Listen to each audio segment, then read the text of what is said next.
Nama saya Rayhana Silmi Handina. A'udzubillahi minasyaitonirrajim. Bismillahirrahmanirrahim. Wala taqrabuz zina innahu kana fahisyatan wa sa'a sabila. Dan janganlah kamu mendekati zina. Zina itu suatu perbuatan yang keji dan suatu jalan yang buruk. Nama saya Laila Fadlan Putih. Bismillahirrahmanirrahim. Wala taqrabuz zina innahu kana fahisyatan wa sa'a sabila. Dan janganlah kamu mendekati zina. Zina itu sungguh suatu perbuatan yang keji dan suatu jalan yang buruk. Nama saya Denisa. Bismillahirrahmanirrahim. Wala taqrabuz zina innahu kana fahisyatan wa sa'a sabila. Dan janganlah kamu mendekati zina. Zina itu suatu jalan yang suatu perbuatan yang keji dan jalan yang buruk. Perkenalkan, nama saya Sainal Witriasari. Bismillahirrahmanirrahim. Wala taqrabuz zina innahu kana fahisya wa sa'a sabila. Janganlah kamu mendekati zina karena zina itu perbuatan yang keji dan suatu jalan yang buruk. Nama saya Wala taqrabuz zina innahu kana fahisyatan wa sa'a sabila. Dan janganlah kamu mendekati zina. Zina itu sungguh suatu perbuatan yang keji dan suatu jalan yang buruk. Saya akan berucap pada ini. Bismillahirrahmanirrahim. Wala taqrabuz zina innahu kana fahisyatan wa sa'a sabila. Dan janganlah kamu mendekati zina karena zina itu sungguh perbuatan yang buruk dan suatu yang keji dan suatu jalan yang buruk. Perkenalkan, nama saya Aisyah. Bismillahirrahmanirrahim. Wala taqrabuz zina innahu kana fahisyatan wa sa'a sabila. Dan janganlah kamu mendekati zina karena zina itu sungguh suatu perbuatan yang keji dan suatu jalan yang buruk. Halo, saya Nur Aziza dari kelas 18. Bismillahirrahmanirrahim. Wala taqrabuz zina innahu kana fahisyatan wa sa'a sabila. Artinya, janganlah kamu mendekati zina, sesungguhnya zina itu adalah perbuatan yang keji dan jalan terburuk. Isi kandungan surat Al-Isra, surat 7 ayat 32. 1. Allah melarang kita mendekati zina. 2. Larangan mendekati zina merupakan tindakan agar tidak terjerumus pada perzinaan. 3. Perbuatan zina merupakan perbuatan yang sangat keji dan buruk. 4. Perbuatan zina merupakan kategori pergaulan bebas. Hadis riwayat Bukhari. 1. Nabi Muhammad SAW menjelaskan bahwa orang yang beriman tidak melakukan zina. 2. Perbuatan zina dan meminum khamar termasuk dalam pergaulan bebas. 3. Cara menjauhi perbuatan terlarang tersebut dengan memegang teguh keimanan dan istiqomah dalam menjalankan perintah Allah Subhanahu wa taala dan menjauhi larangannya. Larangan pergaulan bebas. Pengertian. Yang pertama ada kemaksaan. Diambil dari dua kata, yaitu pergaulan dan bebas. Kemudian pergaulan. Pergaulan adalah suatu bentuk interaksi antara individu dengan individu lainnya. Kemudian bebas. Bebas adalah terlepas dari kewajiban, aturan, dan norma. Kemudian ada istilah. Istilah adalah suatu bentuk perilaku yang menyimpang atau melewati batas ke norma dan kewajiban. Ciri pergaulan bebas: yang pertama ada perbuatan mengabur-aburkan uang, yang kedua ada perbuatan yang tidak mempedulikan benar atau salah menurut agama, yang ketiga ada perbuatan hura-hura dengan mabuk-mabukan dan narkoba, yang ketiga ada perbuatan memperlihatkan aurat antar lawan jenis. Contoh-contoh pergaulan bebas. Yang pertama, seks bebas. Yang kedua, mengonsumsi narkoba. Yang ketiga, pergaulan pergaulan bebas. Yang pertama, keimanan dan keislaman seseorang. Kekurangan kontrol diri dalam memilih pergaulan. Terus selanjutnya kurangnya kepedulian dan perhatian keluarga. Terus selanjutnya ketidakpedulian lingkungan sekitar atas terjadinya kemaksiatan. Terus yang terakhir ketidakpahaman akibat masa depan. Akibat melakukan pergaulan bebas. Yang pertama bagi diri sendiri yaitu malasnya beribadah, terus mental tidak stabil, kesehatan berkurang, suka berfoya-foya, hampa, terus dan banyaknya dosa. Yang kedua itu bagi keluarga, yang pertama mengecewakan orang tua, terus mengecewakan orang tua dan membuat orang tua merasa gagal dalam mendidik. Dan yang ketiga itu di masyarakat, yang pertama banyaknya pelanggaran di hukum agama dan masyarakat, dan banyaknya permusuhan kriminal yang mengganggu masyarakat. Hikmah dari menghindari pergaulan bebas. Yang pertama, dapat memperoleh ridho dari Allah Subhanahu wa Ta'ala. Yang kedua, memperoleh pahala dari Allah Subhanahu wa Ta'ala. Yang ketiga, dicintai Allah Subhanahu wa Ta'ala dan Rasulnya. Yang keempat, terhindar dari dampak buruk pergaulan yang melanggar norma agama dan masyarakat. Yang kelima, dapat menggapai cita-cita di masa depan. Mengatasi pergaulan bebas, yang pertama ada meningkatkan iman, yang kedua ada memberikan penyuluhan terhadap bahayanya pergaulan bebas, yang ketiga ada memberikan penyuluhan kepada orang tua agar pentingnya kontrol keluarga terhadap pergaulan bebas, yang keempat ada mengikuti pengajian, yang kelima berteman dengan orang-orang yang baik akhlaknya, yang keenam mengisi hubungan dengan hal yang bermanfaat, yang ketujuh memberikan sanksi terhadap para pelaku pergaulan bebas. Pengertian zina. Zina adalah suatu tindakan yang dilakukan oleh laki-laki dan perempuan di luar catatan pernikahan yang sah. Kemudian, ciri-ciri perbuatan zina. Yang pertama ada zina muhsan. Zina muhsan adalah zina yang dilakukan oleh laki-laki dan perempuan yang sudah menikah. Kemudian hukumannya akan dirajam dan dikubur setengah badan. Kemudian akan dilempari dengan batu hingga meninggal. Kemudian yang kedua ada zina gair muhsan. Nah, zina gair muhsan ini dilakukan oleh laki-laki dan perempuan yang belum menikah. Kemudian hukumannya akan dicambuk 100 kali dan diasingkan selama 1 tahun. Pengertian roja. Roja adalah berharap.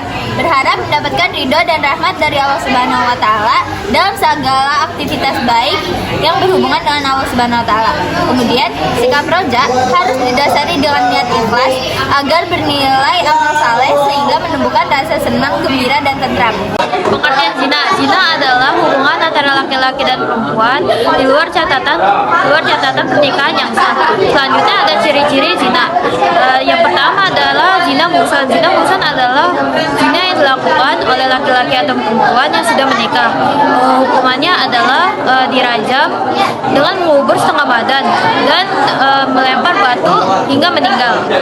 Selanjutnya yang terakhir ada zina gair muhsan. Zina gair muhsan adalah zina yang dilakukan oleh laki-laki dan perempuan yang belum meninggal, seperti penjaka atau masih gadis. Hukumannya adalah dicambuk 100 kali dan kemudian diasingkan selama 1 tahun. Dari perbuatan zina, yang pertama Allah Subhanahu wa Ta'ala akan meridhoi perbuatan yang kita lakukan. Yang kedua, malah kita akan mendapat syafaat dari Rasulullah SAW karena menaatinya. Yang ketiga, dapat menjaga keturunan dari ketidakjelasan nasab. Yang keempat, dapat menjaga kesucian martabat diri dan keluarga. Yang kelima, dapat terpelihara dari penyakit yang disebabkan oleh zina. Yang keenam, terhindar dari perbuatan lainnya. Seseorang tahu kepada Allah Subhanahu wa Ta'ala, akhlak dan perilakunya makin menenteramkan orang banyak. Yang kedua, misalnya tidak pernah berkata bohong dan selalu bergunjing dan selalu berbuat baik. Yang ketiga, kesehatannya selalu dijaga. Yang keempat, makanan perutnya selalu diisi dengan makanan dan minuman yang halal. Terakhir, kaki, tangan, dan pikirannya hanya digunakan untuk kebaikan. Menjauhi perbuatan zina. Yang pertama, Allah Subhanahu wa Ta'ala akan meridhoi perbuatan yang kita lakukan. Yang kedua, kelak akan mendapat syafaat dari Rasulullah SAW karena menaatinya. Yang ketiga, dapat menjaga keturunan dari ketidakjelasan nasab. Yang keempat, dapat menjaga kesucian martabat diri dan keluarga. Yang kelima, terpelihara dari penyakit yang disebabkan oleh zina. Yang kelima, terhindar dari kejahatan Contoh khauf kepada Allah Subhanahu wa taala. Optimis dalam hidup dan tidak pernah putus asa. Dinamis dalam hidup, berpikir kritis dan maju untuk masa depan. Mengenali kelebihan dan kekurangan diri. Melakukan suatu kebaikan dengan niat karena Allah Subhanahu wa taala. Hikmah menjauhi perbuatan zina. 1. Allah akan meridhoi perbuatan yang kita lakukan. 2. Kelak akan mendapat syafaat dari Rasulullah SAW karena telah menaatinya. 3. Dapat menjaga keturunan dari ketidakjelasan nasab. 4. Dapat menjaga kesucian, martabat diri dan keluarga. 5. Terpelihara dari penyakit yang disebabkan oleh perzinaan. 6. Terhindar dari segala kejahatan. Akibat dari perbuatan zina yang pertama akan dilaknat Allah Subhanahu wa taala dan Rasulnya sebelum bertobat dan menjalankan hukuman. Yang kedua, menghancurkan masa depan anak. Yang ketiga, merusak keturunan yasa apabila melahirkan anak. Bila dilakukan lebih dari satu laki-laki akan menggugurkan nasab. Yang keempat, mendorong perbuatan dosa lainnya. Yang kelima, menimbulkan berbagai penyakit kelamin. Yang keenam, terjerat hukuman rajam hingga mati atau dicambuk 100 kali dan diasingkan. Yang kedelapan, menanggung hukuman sosial dari masyarakat. Yang kesembilan, nasab dari keturunan zina tidak jelas sehingga anak tidak mendapatkan warisan. Pengertian mahabbah yaitu mencintai dan patuh kepada Allah Subhanahu wa taala, sikap serta membenci sikap melawan kepadanya. Orang yang mengabdi kepada Allah Subhanahu wa taala tidak akan mengabdi kepada selainnya. Zina adalah hubungan antara laki-laki dan perempuan yang dilakukan di luar catatan pernikahan yang sah. Zina muhsan adalah zina yang dilakukan oleh laki-laki dan perempuan yang sudah menikah. Hukuman dari zina muhsan adalah dicambuk dengan mengubur pezina setengah badan lalu dilempari batu hingga meninggal. Zina ghair muhsan adalah zina yang dilakukan oleh laki-laki dan perempuan yang belum menikah. Hukuman dari zina ghair muhsan adalah dicambuk 100 kali lalu diasingkan selama 1 tahun. Tawakal adalah berserah diri kepada Allah Subhanahu wa taala atas segala hasil setelah berusaha secara bersungguh-sungguh dan berdoa dengan khusyuk. Cara bertawakal kepada Allah adalah berserah diri kepada Allah Subhanahu wa taala setelah berusaha mendekatkan diri kepada Allah Subhanahu wa taala, melakukan segala sesuatu karena Allah Subhanahu wa taala, merasa ridho terhadap segala pemberian Allah Subhanahu wa taala dan merasa cukup kepada pemberian Allah Subhanahu wa taala. Dalil tentang larangan marah ada dalam Quran surah Al-A'raf ayat 200 yang berbunyi, apabila setan datang menggodamu maka berlindunglah kepada Allah, sungguh ia maha mendengar, maha mengetahui. Cara menghindari sikap marah adalah membaca tawus, berwudu, mengubah posisi apabila masih marah, memperbanyak berzikir kepada Allah, memperbanyak sholat sunnah, diam dan menjaga ucapan.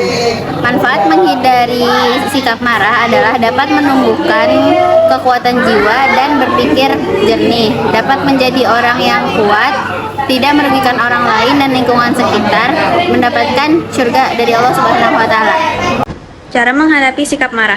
Pertama dengan cara berwudu, lalu membaca kalimat istiazah atau ta'awuz, lalu mengubah posisi tatkala sedang marah, lalu memperbanyak berzikir kepada Allah Subhanahu wa taala, lalu memperbanyak sholat sunnah. Yang terakhir, diam dan menjaga ucapan. Cara menghindari sikap marah. Pertama dengan cara berwudu, lalu membaca kalimat istiazah atau ta'awuz, lalu mengubah posisi tatkala sedang marah, lalu memperbanyak berzikir kepada Allah Subhanahu wa taala, lalu memperbanyak sholat sunnah dan diam dan menjaga ucapan. Selanjutnya, manfaat menghindari dari sikap marah atau ghadab, yaitu dapat menumbuhkan kekuatan jiwa dan berpikir jernih, lalu dapat menjadi orang yang kuat, tidak merugikan orang lain dan lingkungan sekitar. Lalu Allah Subhanahu wa taala memberikan hadiah surga. Pengertian emosi. Suatu emosi yang terjadi akibat ketidaksenangan terhadap suatu keadaan. Lalu sebab-sebab seorang marah atau ghadab, yaitu depresi, rasa cemas kelebihan atau OCD, ketergantungan alkohol, gangguan perkembangan saraf atau ADHD, kepribadian ganda, dan rasa sedih. Dalil tentang kontrol diri dari surah At-Taubah ayat 133 sampai 134 yang berbunyi, dan segeralah kamu mencari ampunan dari Tuhanmu dan mendapatkan surga yang luas seluas langit langit dan bumi yang disediakan bagi orang-orang yang bertakwa, yaitu orang-orang yang berinfak baik di waktu lapang maupun sempit, dan orang-orang yang menahan amarahnya dan memaafkan kesalahan orang lain. Dan Allah mencintai orang yang berbuat kebaikan. Manfaat menumbuhkan sikap kontrol diri. Yang pertama, dapat meminimkan dampak negatif dari perbuatan tanpa pertimbangan. Kemudian yang kedua, selalu ingat akan pertanggungjawaban semua perbuatan kepada Allah Subhanahu wa taala. Yang tiga, tidak cepat bereaksi negatif terhadap berbagai permasalahan. Yang keempat, optimis menjalani hidup karena Allah Subhanahu wa taala. Yang kelima, hidup menjadi tenang dan damai. Yang keenam, terhindar dari sifat iri, dengki, ria, takabur, dan tidak rela dengan takdir Allah Subhanahu wa taala. Yang ketujuh, memperkuat ukhuwah insaniyah. Yang kedelapan, dapat menahan luapan emosi dan menghindari terjadinya kesalahpahaman. Yang kesembilan dan terakhir, sabar dalam menerima musibah dan terhindar dari sifat tamak dan rakus. Arti dalil kontrol diri. Dari Fadalah bin Ubaid berkata, Rasulullah SAW bersabda ketika haji wada, maukah aku kabarkan kalian tentang ciri seorang mukmin, yaitu orang yang tidak mengganggu harta dan jiwa orang lain. Dan muslim adalah orang-orang yang menjaga lisan dan tangannya dari menyakiti orang lain. Dan mujahid adalah orang yang berjihad kepada nafsunya untuk ketaatan kepada Allah. Dan muhajir adalah orang yang meninggalkan kesalahan-kesalahan dan dosa-dosa. Manfaat menumbuhkan diri, sikap kontrol diri. Pertama, dapat minimalisasi akibat negatif setiap perbuatan tanpa pertimbangan. Dua, selalu ingat akan pertanggungjawaban semua perbuatan kepada Allah Subhanahu wa taala.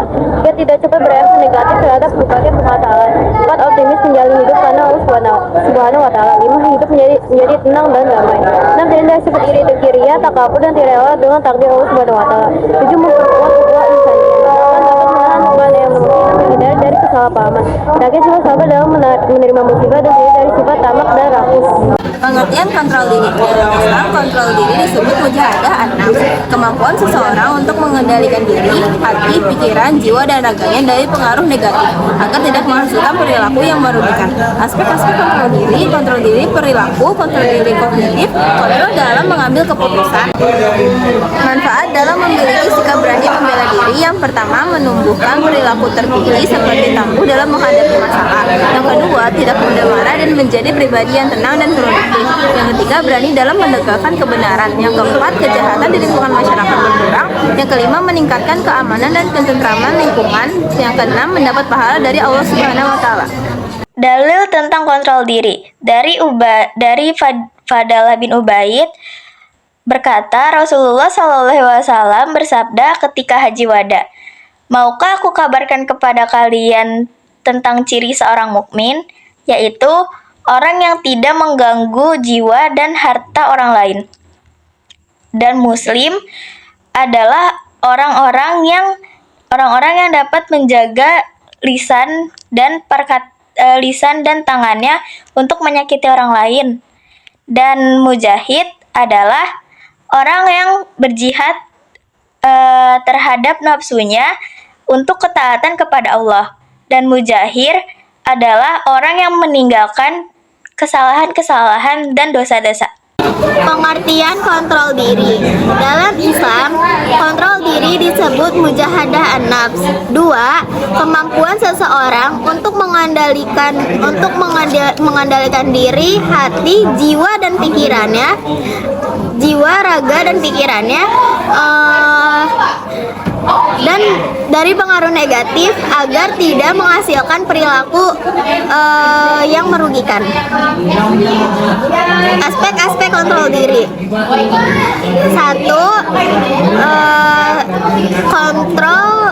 Kontrol perilaku. 2. Kontrol kognitif. 3. Kontrol dalam mengambil keputusan. Dalil tentang larangan sikap marah. Dari Abu Hurairah bahwa ada seorang laki-laki meminta kepada Nabi SAW, berilah wasiat kepadaku.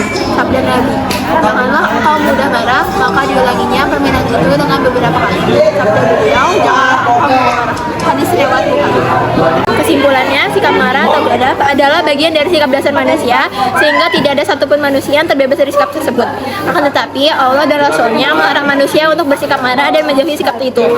Mampu mengontrol diri dan membela kebenaran adalah salah satu sikap yang harus dimiliki oleh setiap manusia agar terjauhkan dari sikap marah dan sikap-sikap tercela. Dapat mengontrol diri dan membela kebenaran juga termasuk